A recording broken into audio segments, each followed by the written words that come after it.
5 seconds. Ladies and gentlemen, I deem it an honor and privilege to be with you all here this evening. At the outset, I would like to offer my congratulations and good wishes to all the boys and girls who have completed their courses of study in this university and have become eligible to receive degrees and diplomas at the convocation today. Now, the purpose of education is to help an individual to grow in accordance with his abilities and aspirations so that he may be able to render active and useful service to the community and the country. I think you will agree with me that education is an asset to develop and equip young men and women to earn a decent livelihood. In the past, there was not much scope in the educational system for the development of initiative and creativity.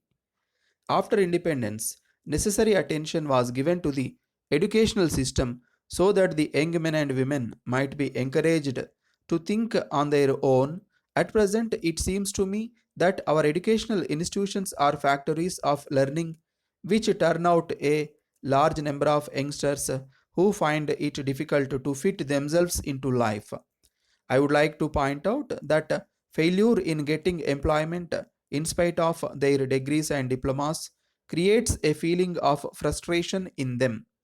In the first place, it must be understood that present day education is the product of circumstances not within our control.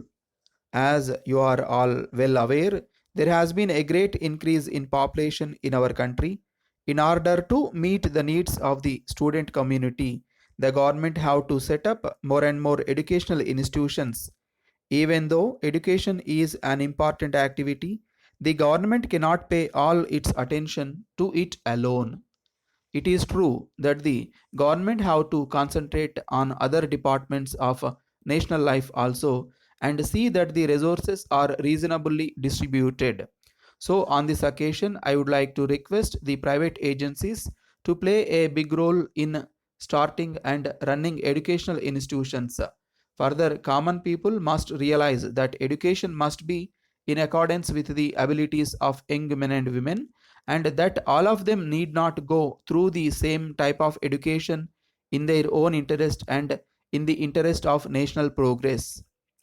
Next, I would like to say a few words about the role of teachers in imparting education.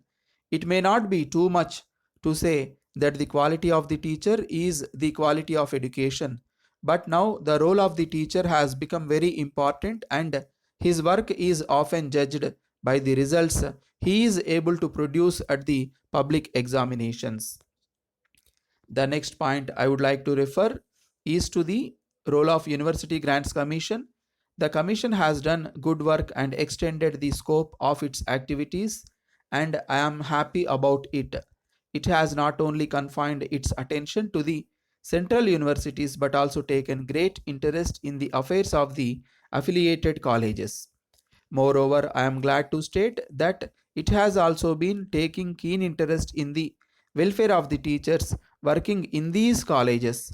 As a matter of fact, I am very glad about it. I would therefore say that in the interest of keeping up the standard of the teaching profession, it is necessary that the Commission should pay more attention to this.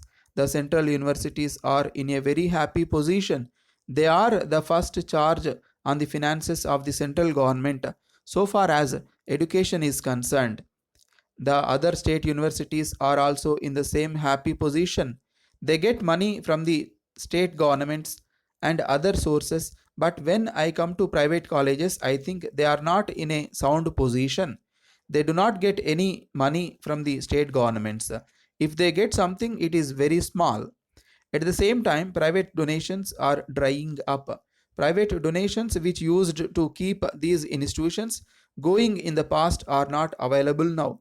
So it is necessary to look after these private colleges. This can be done if the University Grants Commission devotes some attention to them. I am sure the youngsters who receive their degrees and diplomas today will bear in mind the influence of this university, which has built up great values in education through its activities. I offer my best wishes to the graduates for prosperous life.